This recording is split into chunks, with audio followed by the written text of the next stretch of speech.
Port Gamble is my sanctuary because I love history, and what better place to be than an all-American town like Port Gamble where it looks like you've taken a step back in time. It looks very New England-like. The founders of the town were from Maine, and so the tree-lined streets and the historic buildings surrounded by Hood Canal and Gamble Bay just make it one of the most beautiful places in Washington. But with all that beauty comes something in the shadows.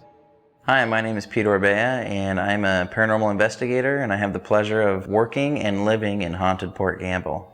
I've always just been interested in the paranormal because I've had experiences of the paranormal all through my childhood growing up, and once I started living in Port Gamble, I knew there was something more to this town than what it looked like. When people come to visit Port Gamble, oftentimes I hear stories of seeing a woman looking out the attic window in the Walker-Ames house, or children looking out the windows of the Walker-Ames house. Hello, my name is Pete.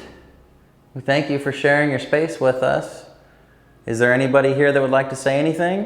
One of my favorite paranormal experiences here in Port Gamble was leading a ghost walk, and we saw a shadow come down the staircase located behind me. And I was asking if the person wanted to come downstairs and make some Christmas crafts with us. The shadow disappeared, and then 2 seconds later we heard footsteps run across the entire length of the second floor. We then went upstairs to inspect the attic. Nobody was there. So this is the basement of the Walker-Ames house, which usually creeps the most people out. Some of the stories down here is that there's a boy spirit, and he usually is experienced over in this corner over here.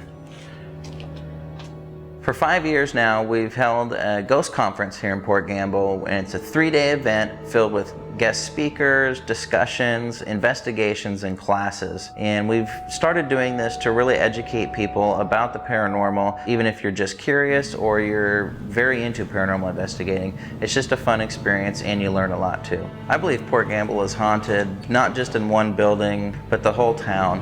Most of the buildings have reported activity, and I can find sanctuary in that.